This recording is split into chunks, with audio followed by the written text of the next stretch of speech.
C'est l'histoire d'un rêve emprisonné dans un cauchemar. Le plus grand et le plus beau navire français détruit par le feu, en pleine guerre mondiale, sur les quais de Manhattan.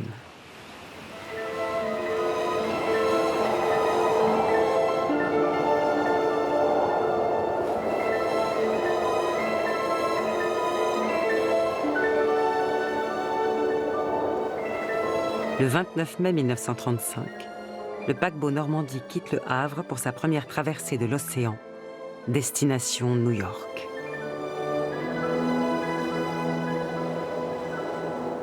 Il est l'aboutissement d'un chantier pharaonique qui a duré 7 ans.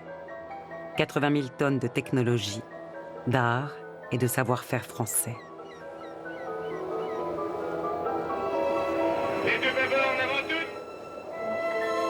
Avec plus de 1000 membres d'équipage pour 2000 passagers, le voyage est d'un luxe sans égal.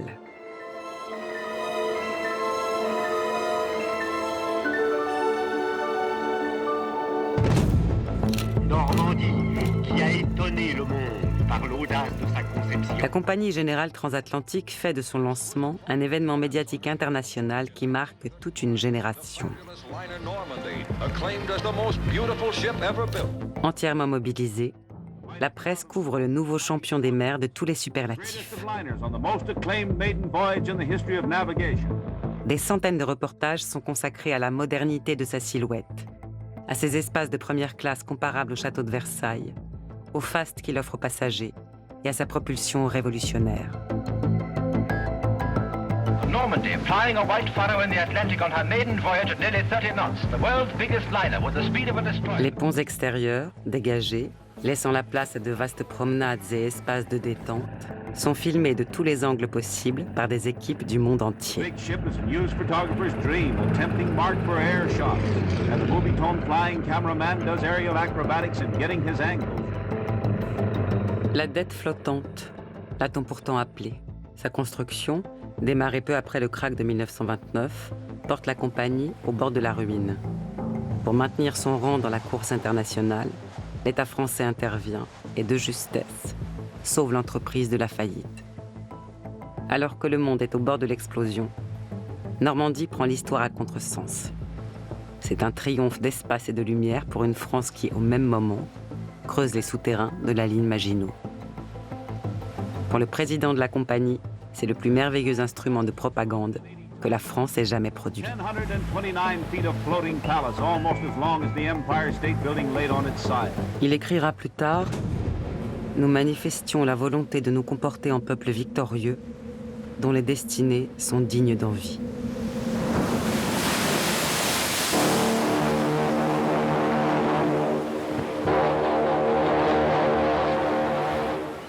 À Manhattan, un chantier immense a élargi une partie du fleuve Hudson d'une centaine de mètres. Le quai 88 est terminé quelques jours avant l'arrivée de Normandie et est inauguré par le maire de New York, Fiorello LaGuardia. Allié du président Roosevelt, LaGuardia domine le paysage médiatique depuis son élection en 1933. Nerveux, irascible mais infatigable, il modernise sa ville, combat la pauvreté et le crime organisé et jouit d'une popularité sans précédent. So the sailor, he's a tall fellow. He leans over, there's a cop way over there. And he said, "Hey, cop," he says, "there's a guy here, and he says he's the mayor." So the cop couldn't get by. He says, "What does he look like?"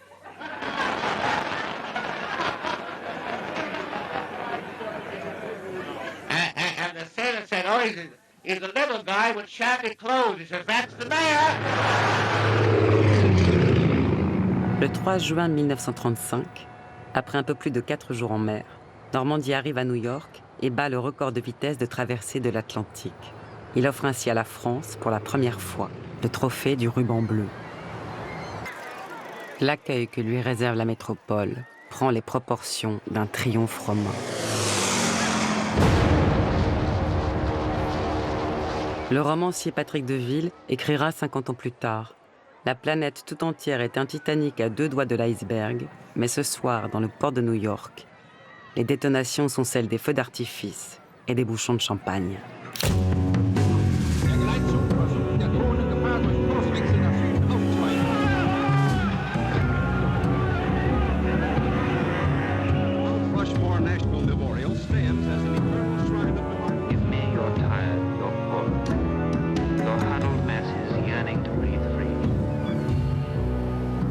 Dans la seconde moitié des années 30, sur la ligne Le Havre-New York, Normandie est à l'apogée de sa gloire. Danielle Darieux est partie pour Hollywood.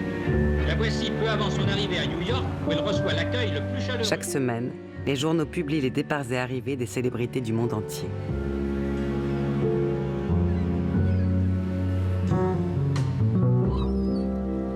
Parmi elles, un réalisateur anglais de renom qui émigre aux États-Unis avec un ambitieux projet: mettre en scène le naufrage du Titanic.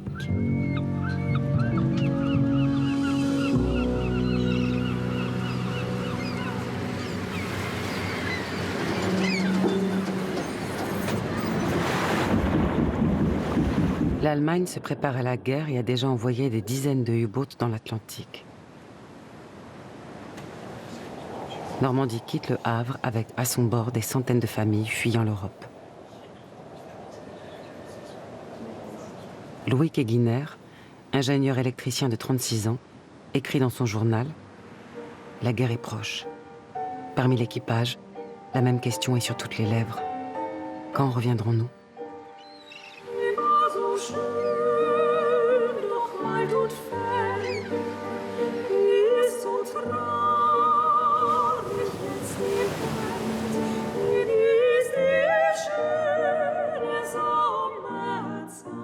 Le commandant, Étienne Payen de la Garandrie, confronté à la menace du torpillage, donne de nouvelles consignes, fait obturer hublots et fenêtres, interdit les communications radio et slalom plus au nord que d'habitude.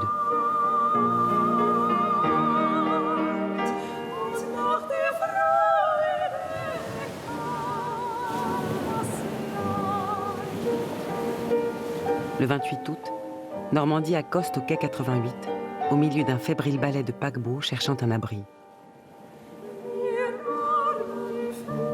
Un passager dira « Nous pensions que la guerre avait éclaté. »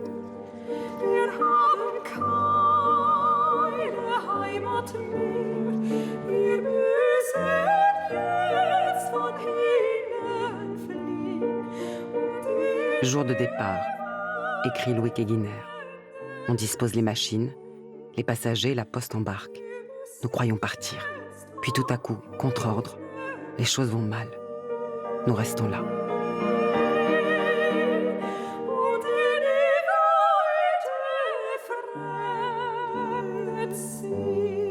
Le 30 août, le président Roosevelt reçoit un message de son conseiller personnel. Normandie ne partira pas ce soir.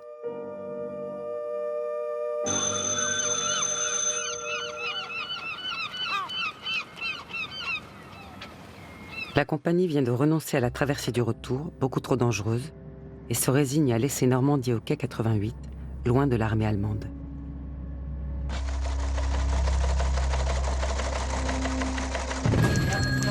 Le 1er septembre, la guerre éclate en Europe. New York est à l'autre bout du monde et compte le rester. I hope the United States will keep out of this war. I believe that it will. Officiellement neutre, la Maison-Blanche anticipe un conflit mondial. La marine américaine a informé le président 3 ans plus tôt que la taille et la rapidité de Normandie en feraient un enjeu stratégique majeur en cas de guerre. Pour Roosevelt, un passionné du monde naval, l'immobilisation du navire est une occasion à ne pas manquer. C'est alors que le secrétaire d'État au Trésor Henry Morgenthau a une idée audacieuse. Les États-Unis ont aidé la France à vaincre l'Allemagne en 1917. Depuis, la France est liée à l'Amérique par une dette financière colossale. La Maison-Blanche pourrait simplement prendre possession de Normandie, en déduisant sa valeur de la dette française. Le 3 septembre, Morgenthau en parle à Roosevelt qui lui répond « C'est drôle, nous avons eu la même idée au même moment. Convoqué dans le bureau de Morgenthau, l'ambassadeur français est sous le choc. « Pensez à ce que dirait l'opinion en France, dit-il. Vous le savez, Normandie est pour nous une sorte de trésor national. Mon peuple demanderait des explications. » La proposition est sur le point de dégénérer en un scandale diplomatique. Roosevelt recule, mais garde le navire à l'œil. Un moment plus propice se présentera peut-être.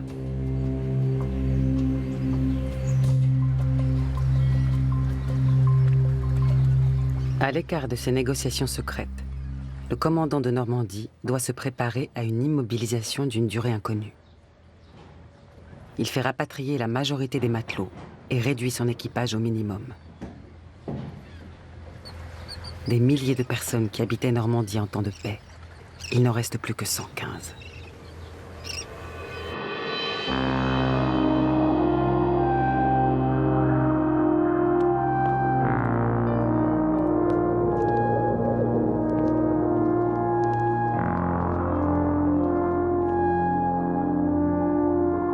C'est alors que la Société française de bienfaisance à New York écrit à la compagnie. Arrivés ici en été, les malheureux membres d'équipage n'avaient pas emporté leurs vêtements chauds d'hiver. On rencontre ces pauvres garçons partout en ville, seuls ou en petits groupes, grelottant dans les rues. Les volontaires distribuent des manteaux aux matelots, mais dans l'esprit du commandant païen de la Garandrie, les ennemis réels et imaginaires commencent à se confondre. La marine américaine vient de découvrir des menaces de sabotage allemand. Le maire, M. Laguardia, nous a prodigué des marques de sollicitude en s'intéressant à notre protection. Et la police surveille le quai 24 heures sur 24. Nos matelots sont devenus le point de visée de pseudo-sociétés de bienfaisance ou de groupements divers, qui ne sont ni plus ni moins que des cellules communistes. Chaque jour, ils sont exposés à rencontrer des agents de l'ennemi ou des gangsters, qui feront de leurs complices. Ces hommes, sans le sou, sont à la merci de n'importe qui. Nous avons réduit les menus et rations du personnel. Tout a été recouvert de housse. Nous essayons de donner au navire un peu de vie artificielle. Louis Keguiner note dans son journal : le navire est triste, infiniment triste. Dans les coursives autrefois peuplées, plus un être vivant. Et pourtant si.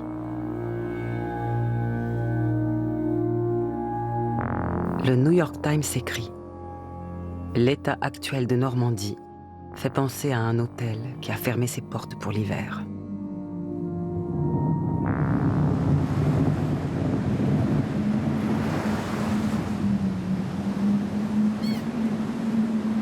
Au printemps 1940, le commandant païen de la Garandrie comprend que la bataille de France est perdue. Tôt ou tard, Normandie tombera aux mains de l'envahisseur allemand. Il réunit ses officiers et décide de couler le navire au large des côtes américaines.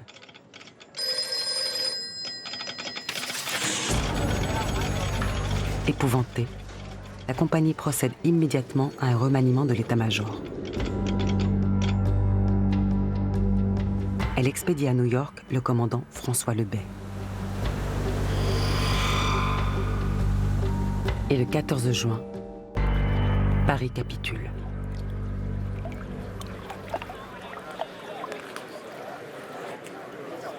Le journal de Genève écrira : quand Normandie, en 1935, glissait majestueusement entre les jetées du Havre, aucun des officiels présents ne semblait s'apercevoir que le pays, lui, glissait doucement à l'abîme. Entre tant de splendeurs étalées, tant de luxe ostentatoire, et les tristes réalités nationales, il y avait un divorce criant. On s'emballait pour un ruban, mais on négligeait l'armée et l'aviation. On hurlait frénétiquement afin que quelques millionnaires allassent un peu plus vite de la 5e avenue aux Champs-Élysées, mais on vilipendait tous ceux qui réclamaient des avions qui ne fussent pas des tortues, et des tanks qui ne fussent pas d'un autre âge. À New York, Louis Keguiner écrit « Nous n'osons plus sortir. Devant les Américains, nous rougissons embarrassés. Mais nous écoutons les paroles du général de Gaulle avec joie. Nous espérons que Normandie reprendra le combat près de nos alliés. » Puis le vice-président, M. de Malglaive, prend la parole. Tous les Français libres et toutes les Françaises libres de Grande-Bretagne sont avec vous. Le 19 juin, Keguiner apprend que l'un des concepteurs de Normandie, Pierre de Malglaive, vient de démissionner afin de créer la marine marchande des forces françaises libres.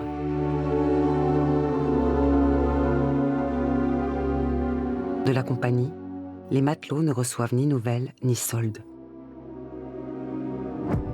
À bord, les camps se forment, la délation sévit. L'équipage se désintègre.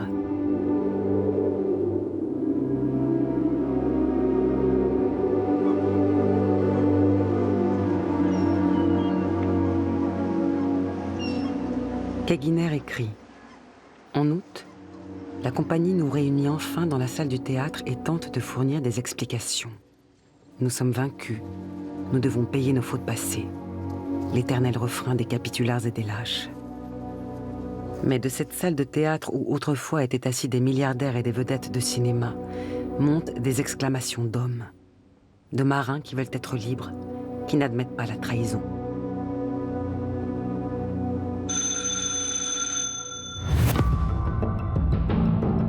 Fidèle à Normandie depuis ses débuts en 1935, Louis Keguiner franchit le pas à la fin de l'été 1940 et quitte le navire avec 15 de ses camarades. Les matelots rejoignent les forces françaises libres à Londres et sont suivis par des dizaines d'autres. 2 mois plus tard, la presse révèle que le commandant Lebay est soigné à l'hôpital français de New York suite à une dépression nerveuse.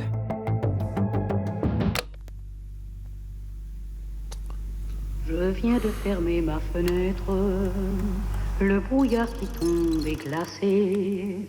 Jusque dans ma chambre il pénètre, notre chambre où meurt le passé.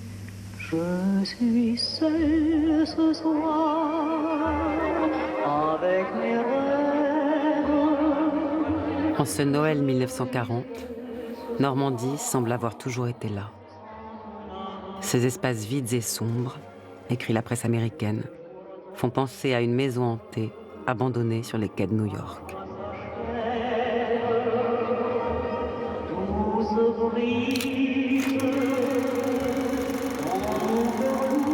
Comme pris de désir pour un monde disparu, quelqu'un a la curieuse idée de projeter à bord La femme du boulanger de Marcel Pagnol, l'histoire d'un homme trahi par son épouse.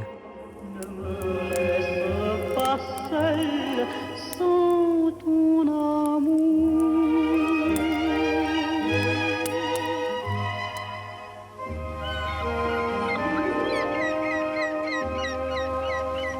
Pour sauver son navire de l'hémorragie, la compagnie nomme un nouveau commandant, Hervé Le Huédé. Il arrive à New York en janvier 1941 avec de nouveaux matelots.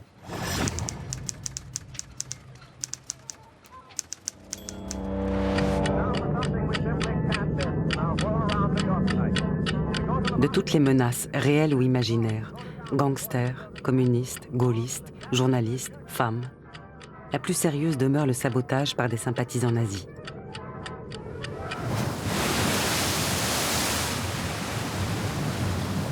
Le 2 avril 1941, un agent d'origine allemande, cuisinier sur le paquebot Manhattan, est arrêté pour avoir communiqué à ses supérieurs les mouvements de navires dans le port de New York.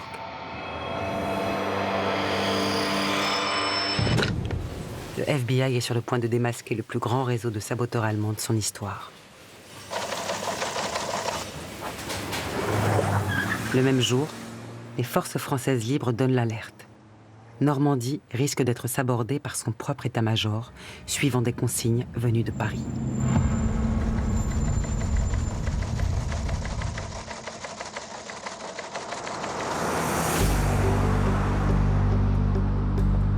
Ces soupçons tous azimuts saturent la presse et les échanges diplomatiques. Mais tout bascule le 15 mai 1941, quand la France formalise sa collaboration avec l'Allemagne.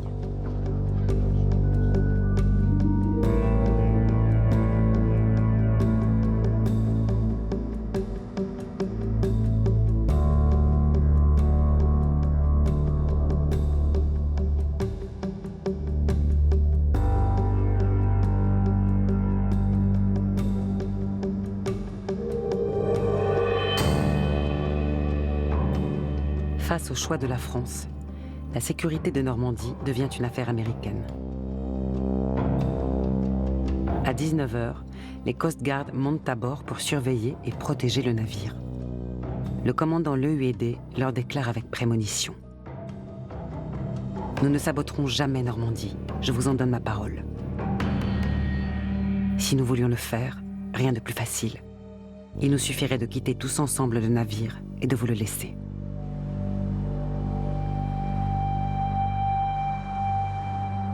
Sous surveillance américaine, Normandie reste la propriété de la compagnie. Mais en France, on commence à redouter la confiscation pure et simple.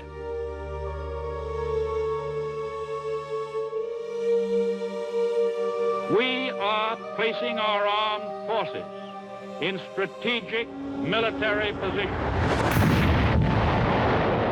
We shall actively resist every attempt by Hitler to gain control of the sea.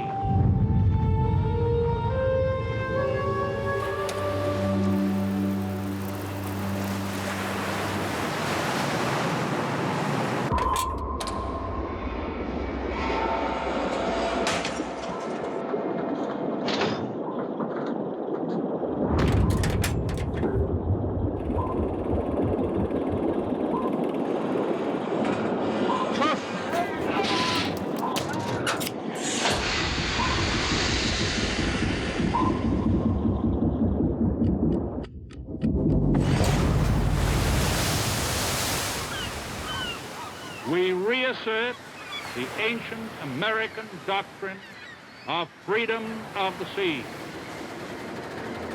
We will not hesitate to use our armed forces to repel attack.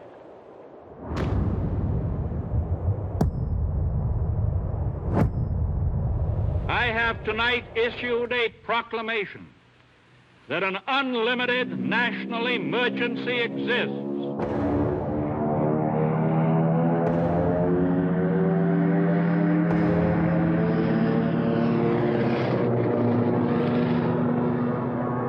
Pour préparer les Américains à l'entrée en guerre, Roosevelt crée l'Office de la défense civile.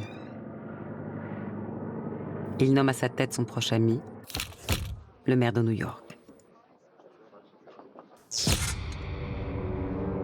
Déjà connu pour sa fascination pour les incendies, LaGuardia est devenu obsédé par les bombardements nazis de Londres. No matter what happens, and let us hope that nothing happens, but if it does, we must be prepared to protect every man, woman, and child in the entire country. LaGuardia forme les habitants au métier de pompiers, de policiers, de guetteurs du ciel. New York se transforme progressivement en caserne. L'armée allemande est encore loin, mais pour Roosevelt, l'ennemi est déjà là. We know of new methods of attack. The Trojan horse, the fifth column, spies, saboteurs, and traitors are the actors in this new strategy. These dividing forces are undiluted poison. These pictures were taken at a busy New York street corner. Le 29 juin, le FBI remporte un grand succès. Walking into this trap is Colonel Fritz Duquesne, a leader of the spy ring and a professional German spy. Il démantèle le réseau Duquesne, une trentaine d'agents allemands actifs aux États-Unis depuis des années, et en fait un triomphe de relations publiques. A concealed camera in the next office took these incriminating pictures. Les images font le tour des salles de cinéma à New York.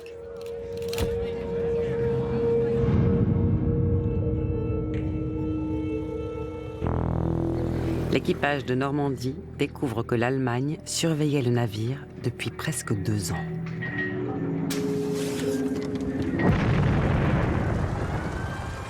Malgré l'impressionnant coup de filet, les incidents dans les usines du pays se multiplient. Beaucoup demeurent inexpliqués.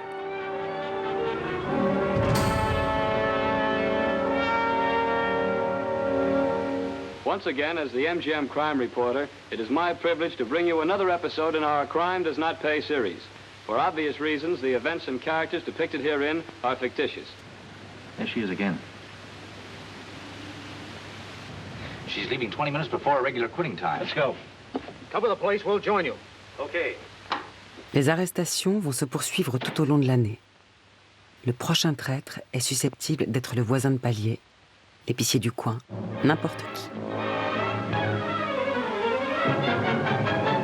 Be on guard. Build a wall of silence around your business, your activities. And at all times exercise the caution of thinking twice before talking once.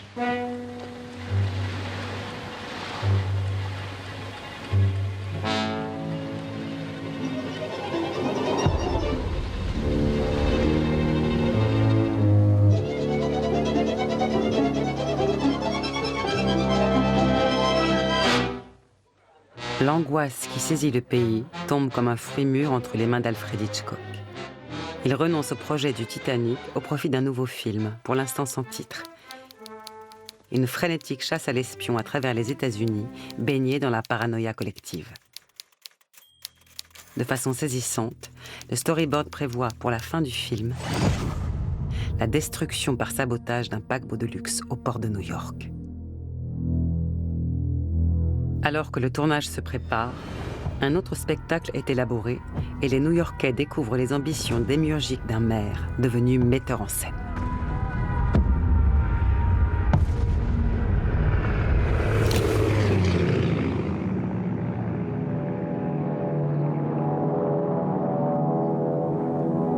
À la rentrée 1941, LaGuardia transforme New York en décor de film de guerre et anticipe l'apocalypse avec impatience.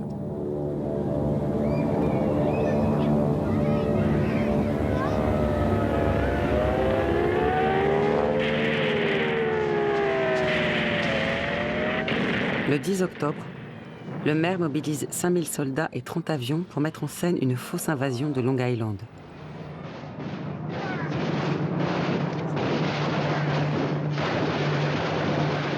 Tout au long de la journée, la radio répète que rien de tout cela n'est réel. Keep calm. Keep cool. Do not listen to rumors and gossip. Le 15 novembre 1941, LaGuardia organise la Semaine de la Défense civile, un exercice simultané dans 7 quartiers différents, mobilisant 70 000 volontaires. Parmi les scénarios, on compte la simulation d'une attaque sur Normandie. Les Coast Guard n'ont pas été avertis et se trouvent submergés par une horde de policiers, infirmières, journalistes, faux blessés et faux malades qui se ruent sur le pont du paquebot.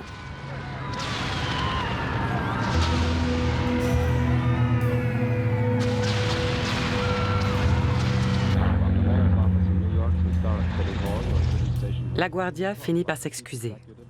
La presse commence à parler d'une fièvre de guerre.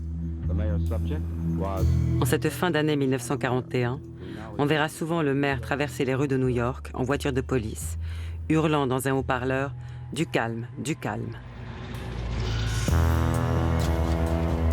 Tout au long de ce novembre tapageur, Roosevelt est tiraillé entre 2 propositions. La première est recommandée par le ministre de la Marine, débarquer l'équipage de Normandie et réquisitionner le navire pour le transformer en porte-avions. La seconde, soutenue par le département d'État, est un échange proposé par la France qui qui manque de pétrole et de coton. Mais un dimanche matin inattendu entraîne les États-Unis dans la guerre et met fin aux hésitations. Le 7 décembre 1941, Alfred Hitchcock arrive à New York pour les premières prises de vue de son long métrage. Depuis peu, il a son titre, ainsi que sa comédienne principale, Priscilla Lane. Those of us who work in pictures try our best to show the happiness as well as the sadness that comes into the lives of the characters we play. We work with make-believe drama. But today and every day, real-life drama goes on around us. We interrupt this program to bring you a special news bulletin. The Japanese have attacked Pearl Harbor, Hawaii by air. The principal American base in Details are not available. They will be in a few minutes. We heard here in New York that the Pearl Harbor base had been attacked and anti-aircraft fire was heard. Offensive action. It can be expected that the president... We return you now to New York and will give you later information as it comes along from the White House. We return you now to the New York Philharmonic Orchestra. I want to warn the people of this city that we are in an extreme crisis.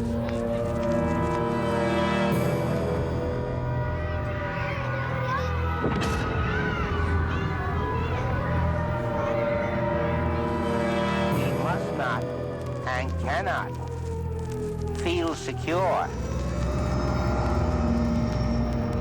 We must be prepared for anything at any time. There's the alarm, Mr. Jones. Can this be a real raid, Mr. Jones? Is this the real thing? You don't know the answer, Mr. Jones.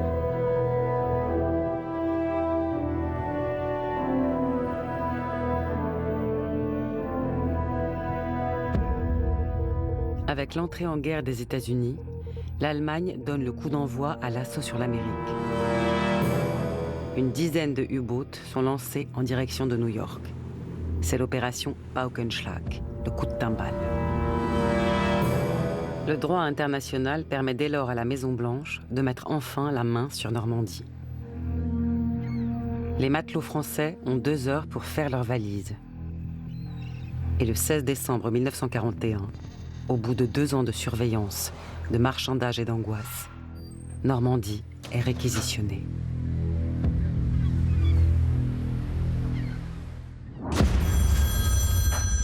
Les télégrammes s'envolent.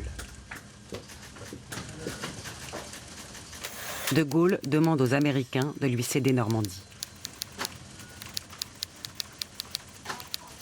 Il joue son atout, Louis Keguiner et ses camarades.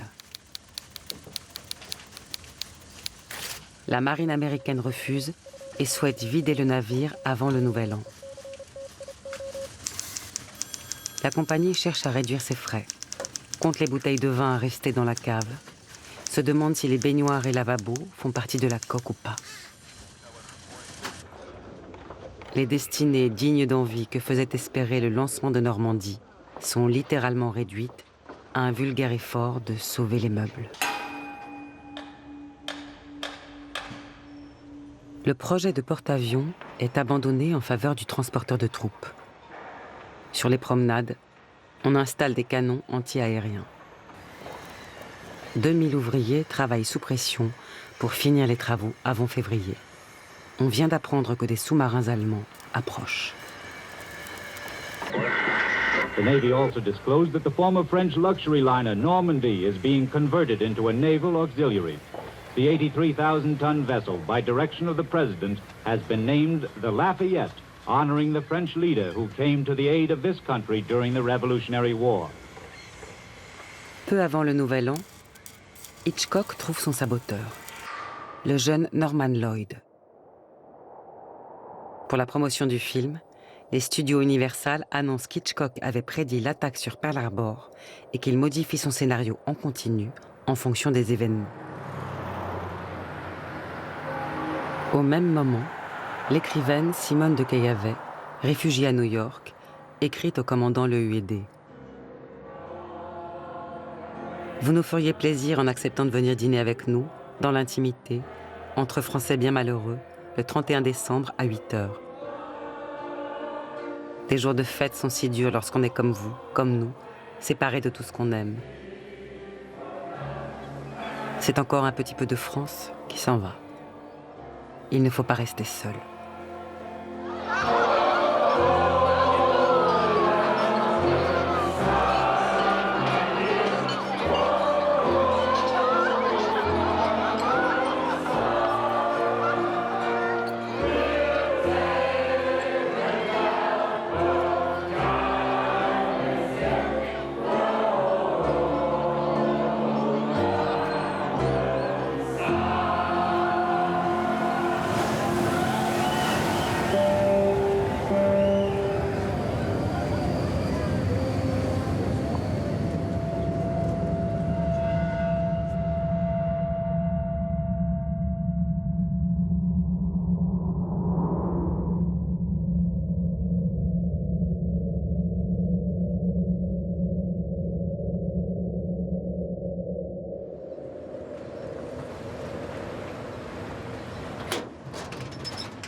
Ce court-métrage de Preston Sturges, commandé par l'armée, met en garde contre les dangers du sabotage dans le port de New York.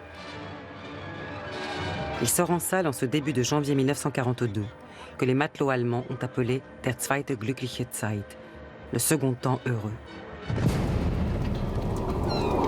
Pour les Américains, c'est un janvier cauchemardesque où l'angoisse atteint son paroxysme. U-123, le premier sous-marin à avoir traversé l'Atlantique, aperçoit enfin New York. Avec ses jumelles, le commandant Reinhard Hardegen peut observer les toits des gratte-ciel. Le 2 janvier, c'est la prison pour les espions du réseau Duquesne. Roosevelt, qui commence à être agacé par les mises en scène baroques de l'Office de la Défense civile, lui choisit un dirigeant plus sobre. Le soir, le nombre d'entrées enregistrées dans les salles de cinéma à New York explose tous les records. Un journaliste infiltré à bord de Normandie, déguisé en docker, découvre de nombreuses occasions de saboter le navire. Le journal alerte la marine qui l'envoie promener et décide de repousser la publication pour ne pas tenter le diable. Le 5 janvier, 2 revolvers disparaissent du bureau du commandant de Normandie alors que la ville teste la coupure totale de ses réverbères. Le lendemain, la marine annule toutes les permissions. Lors de son allocution annuelle sur l'état de l'Union, Roosevelt conjure un futur lointain. If any of our enemies attempt long-range raids by suicide squadrons of bombing planes, no matter what our enemies in their desperation may attempt to do to us, we can take it. 2 jours plus tard, un mégot laissé par un docker détruit le quai 83, à 400 mètres de Normandie. Le 15, le commandant du 123, Reinhard Hardegen, torpille son premier navire devant Long Island. Le lendemain, un avion transportant 20 officiers de l'armée ainsi que l'actrice Carole Lombard s'écrase contre un flanc de montagne. Le public perd l'une de ses stars préférées. Le FBI suit la piste de l'espionnage, du sabotage et des extraterrestres. Quelqu'un avait vu une lumière étrange. La semaine suivante, on apprend que l'Allemagne développe un bombardier à longue portée capable d'atteindre les États-Unis sans imposer le suicide à son pilote. Le 1er février, les renseignements américains sont plongés dans le noir. La marine allemande vient d'ajouter un 4e disque à sa machine Enigma, rendant ses communications indéchiffrables. Un espion allemand écrit « La confusion en Amérique est complète ». Le même jour, Hitchcock déclare à la presse « Aujourd'hui, on ne peut avoir confiance en personne ». Son tournage presque terminé, il rentre à Los Angeles. Au petit matin, les États-Unis avancent les aiguilles d'une heure et passent officiellement à l'heure de guerre.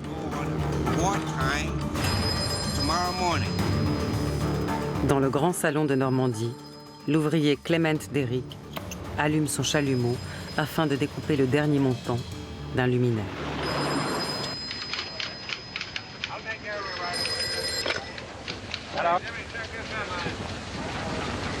Wait a minute. Rewrite. Go ahead. Tear down 1 and 2. Hold 3 for pictures.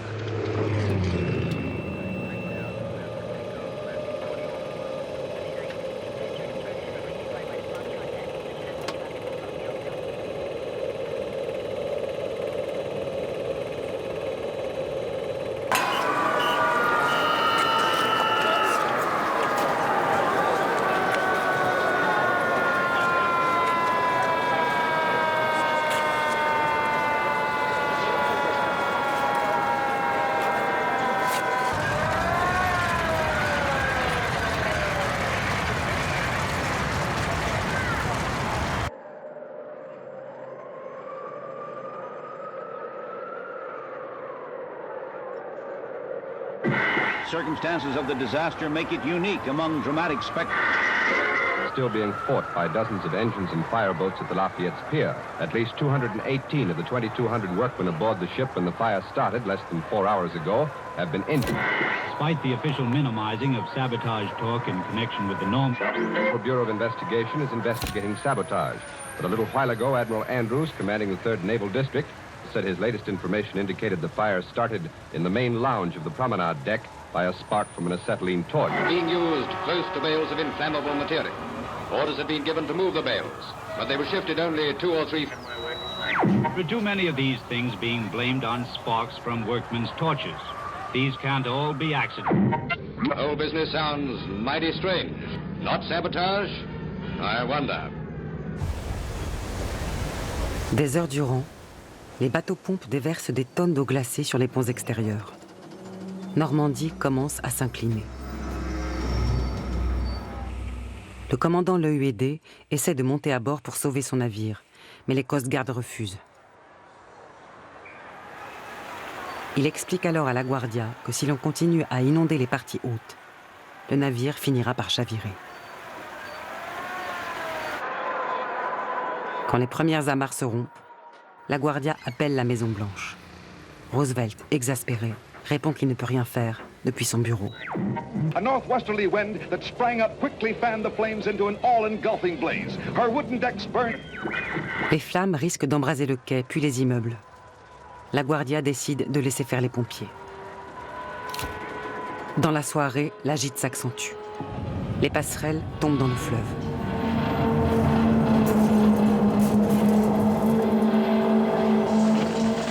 L'ordre retentit d'abandonner Normandie. À minuit, la marine éloigne les équipes des actualités.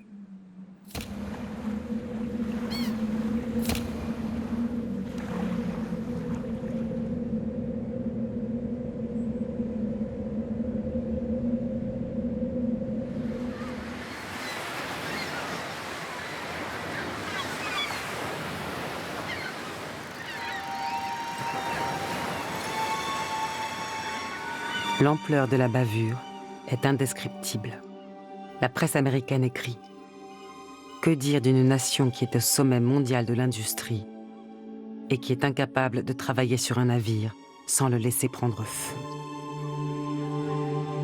En France, le ton est plus wagnérien. L'auteur Pierre Deloncle, grand-oncle du fondateur du groupe fasciste La Cagoule, écrit à la compagnie « Voici la fin de Normandie. Dû à l'égoïsme, à la stupidité, au vandalisme américain. Quelle hypocrisie à l'appeler Lafayette après nous l'avoir volé. Ma douleur est avec ceux qui firent ce chef-d'œuvre, gâché puis détruit par le peuple le plus abject de la terre.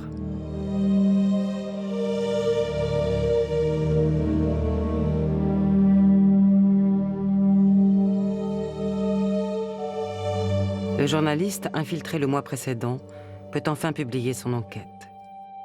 La une est un modèle de post-vérité. notre reporter prouve que Normandie aurait pu être sabotée. Roosevelt est informé que personne à New York ne croit à la thèse de l'accident. Le spectre qui s'était fondu dans le décor est à nouveau une attraction touristique, obsédante par sa photogénie. We were at Universal when news came that the Normandy had capsized. Hitchcock was not going to let that opportunity go away. And he immediately saw, with the collapse of the boat and the information about it, that it was a shot. Hitchcock immediately ordered a crew to go out and shoot the Normandy on its side. Sans autorisation, l'équipe tourne aussi quelques plans de circulation sur les quais et envoie le tout à Los Angeles. Hitchcock installe Norman Lloyd dans un faux taxi devant un écran de projection et lui demande de prendre l'air le plus malveillant possible. That was like an improvisation. He was very quick. Me in the cab, the boat, reaction.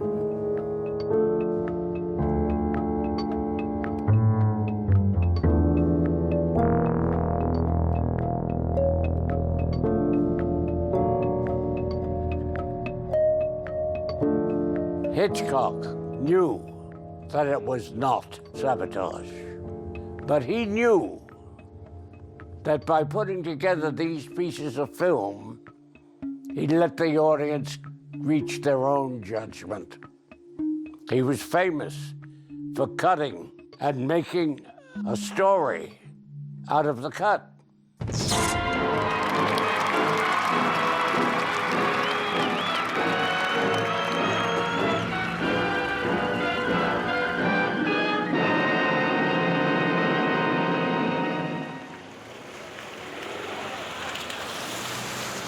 Le 22 avril 1942, le gratin de Washington est invité à l'avant-première de Saboteur. Une expérience éprouvante qu'Alfred Hitchcock racontera 20 ans plus tard à François Truffaut. The passenger ship, you know, it sunk in New York Harbor. They had a fire on board, and the whole thing turned over and sank. And I cut to a shot of it from the viewpoint of the saboteur. And here's the way I made him play it. Like this. Hey, c'est ça, hey. And the Navy raised hell. We got letters. Et la marine a réellement été furieuse. Because I was implying that the Normandy had been sabotaged, which was a reflection upon their duties in guarding it. Moi, j'avais pas pensé que c'était le Normandie. Yes, sure. C'est bien. La marine américaine demande au studio Universal de retirer la scène avant la sortie publique du film. Elle ne sera restaurée qu'en 1948. 5 branches du gouvernement américain mènent des enquêtes indépendantes et arrivent à la même conclusion. L'incendie était le résultat d'un accident, aggravé par une négligence et une pagaille sans précédent. Cette histoire aurait pu s'arrêter là. Mais pendant des mois, la Maison-Blanche croule sous les courriers qui proposent des explications alternatives. En 1947, un ancien espion nazi, Fritz Schaeffer, se confesse aux autorités allemandes. La fantaisie prend pour quelques semaines de titre. En 1974, on apprend que Charlie Luciano, une figure notoire de la pègre new-yorkaise, serait l'auteur de l'incendie. Dans une Amérique secouée par le scandale du Watergate, la théorie trouve ses adeptes. Normandie se découvre comme pièce d'un puzzle couvrant non seulement Luciano, mais Kennedy, Castro, Nixon, Howard Hughes et la CIA. Plusieurs journalistes rouvrent le dossier, enquêtent indépendamment pendant des années et aboutissent au même constat. Pas de sabotage, pas de nazis, pas de mafia. un malheureux accident. Mais de la peur du chaos naissent les mythes. Et de toute évidence, il ne meurt pas sans résister. Too bad you can't take a trip on the Normandy. Yeah, that ship that caught fire. I heard about that. That was sabotage. What's that got to do with me?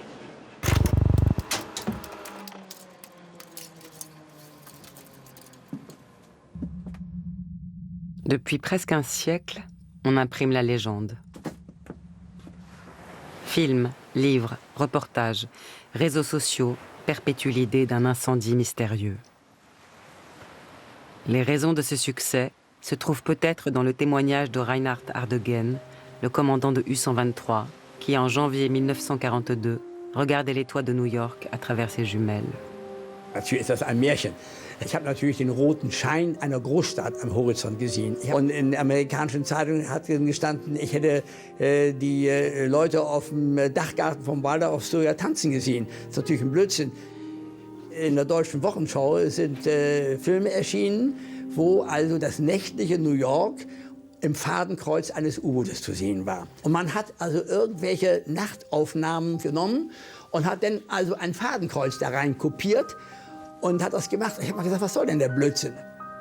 Ich gesagt, das stimmt nicht, das ist also ein Märchen, verkauft sich gut in Zeitung, genau wie heute. Eine Lüge verkauft sich manchmal besser als die Wahrheit. Le cinéma, disait André Bazin, substitue à notre regard un monde qui s'accorde à nos désirs. Normandie est l'histoire de ce monde.